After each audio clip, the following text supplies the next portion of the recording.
Good evening, sir. Oh, great to talk to you again. It's great having you on the program. Really appreciate your time, and thanks very much for helping to spread the word about the nomination of Andrew Traver to the BATFE directorship. Media has basically ignored this story, and you've got a great article in National Review about this: assault weapons and the truth. This guy, you describe him as an anti-gun zealot. Yeah, well, I'm not sure how else to describe it. I mean, when you listen to news reports that get things like the assault weapons ban wrong, you figure, well, it's just ignorance on the part of the reporters that are there, and that's pretty plausible many times, even though one wishes that wasn't the case. But this person has been the lead agent in charge of the Chicago Bureau for the Bureau of Alcohol, Tobacco, Firearms, and Explosives.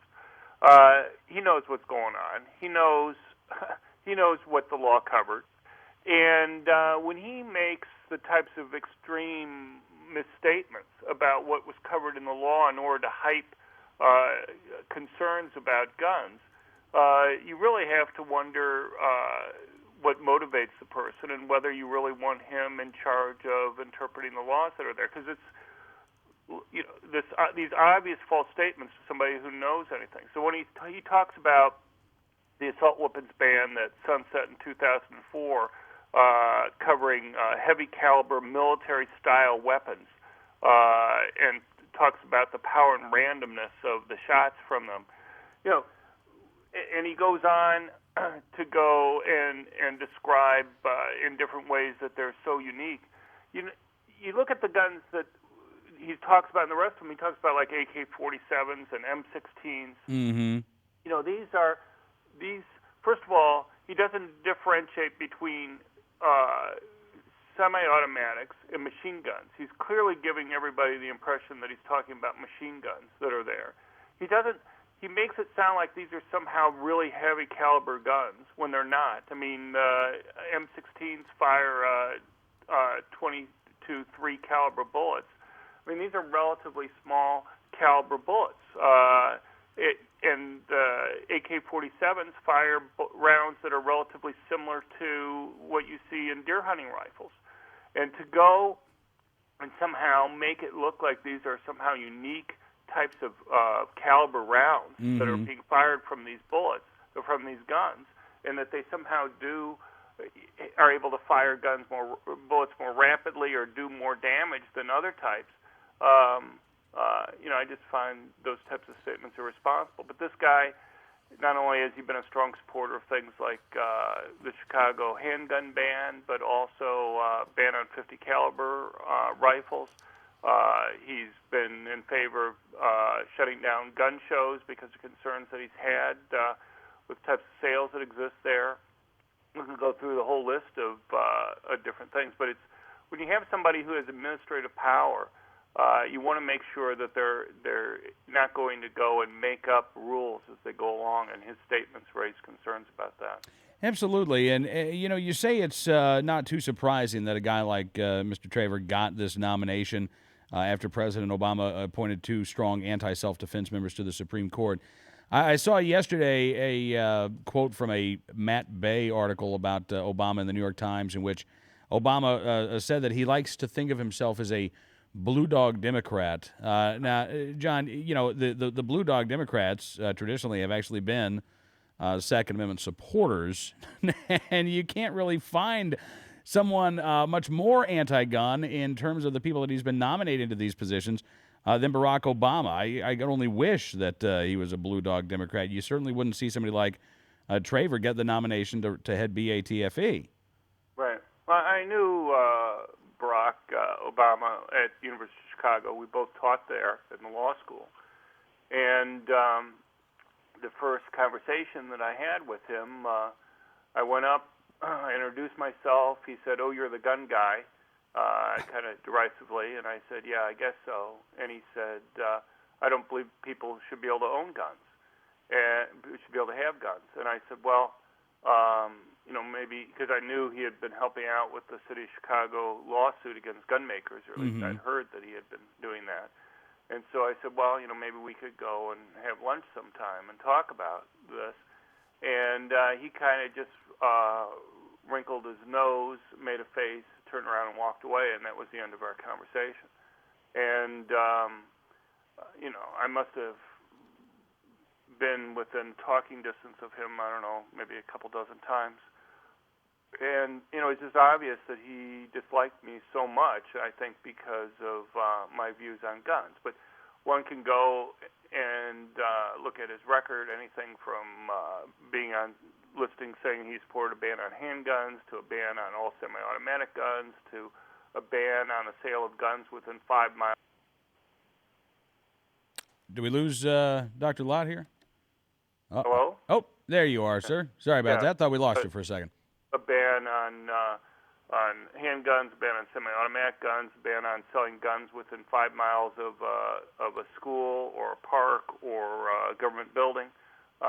Essentially banning in almost all the states in the country if he could have had his way. Absolutely. And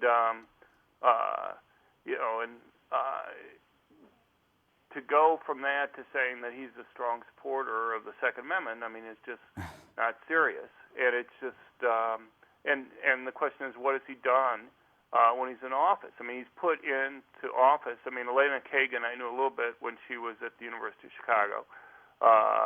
And anybody who followed her during the Clinton administration knows that she was the one that was in charge of pushing the Clinton administration gun control regulations when she was working in the administration there. So, I mean, she was zealous in her desire to restrict gun ownership. We've had 5-4 votes on both the Heller and the McDonald decisions to say that there is a Second Amendment right to own guns, but those only deal with the simple case of a complete gun ban. Right. Just because you're able to go and get 5 votes to go and say a complete gun ban goes too far doesn't mean you're going to be able to get 5 votes to say that having to pay $130 to register a handgun is too much, or that they can require that you have to have 5 hours of training and pay other fees in order to be able to own a handgun. They may view those as reasonable regulations. All you have to do is lose one of the 5 votes that are there. And the fact that President Obama is appointing people like Sotomayor and Kagan make it more likely that that you will have those types of restrictive votes in the future in the Supreme Court.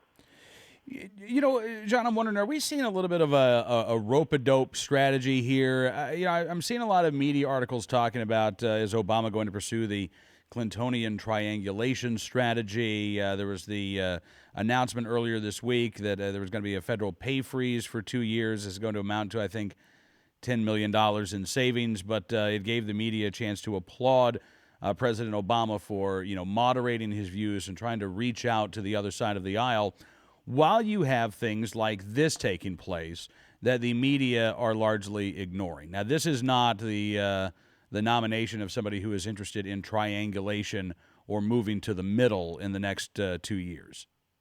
Well, Obama viscerally hates gun owners and gun ownership. I mean, people have seen this in things like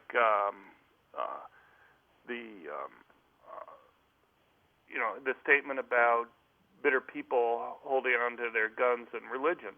I believe you've seen it in terms of his membership on the board of directors for the Joyce Foundation, which has funded everything from the Violence Policy Center to other gun ban groups that he voted on making sure that they got funding for. He has a long history of wanting to eliminate gun ownership in the United States, and I believe his statement to me, where he said that he doesn't believe people should be able to own guns, is representative of his views. I mean, I've been around liberal academics a lot in my life, and a lot of them may want some restrictions. They may say something about handguns. They may say something about assault weapons. But it's pretty rare, even in liberal academia, just to have somebody that comes out flatly and just tells you they don't believe people should be able to own guns at all, and have it be such a strong part of themselves that they are just rude to others that they're on the same faculty with, because they just can't get over their dislike of guns so much. And so, I think there are going to be obviously some things where he's going to appear to be moderate. I don't think the salary freeze is really that big of a deal. I mean, he's just increased government salaries significantly faster than inflation over the last 2 years. Right. So, most people in private business probably wish that their salaries had increased so much. I mean, plus you have to understand, government workers' salaries increase two ways. One is there's just a kind of a blanket across-the-board increase. And the other thing is that within each GS category, there are steps. And just once you serve a certain amount of time, you kind of move up to another step. And so, you kind of automatically get pay advancements there anyway. So he's not stopping people from moving up in GS categories that are there. He's just saying that you're not going to get this additional, already above inflation increase that they've been getting for the last couple of years. And so, so it's not like he's really talked about completely freezing their salaries. Yeah. No, you're right. It is going to be interesting to see this. I think this, these minute moves towards moderation, while they get covered extensively in the media, while the stories that don't get covered are the ones in which we see Obama's, let's say, true colors in terms of the gun issue and others, I'm sure. Dr. Lott, I really appreciate you coming on the program tonight, sir. Unfortunately, we are out of time for this segment, but can we have you back on again in the near future? Sure, always happy to do it. All right, thanks so much, sir. Have a great weekend. We'll talk to you again very soon.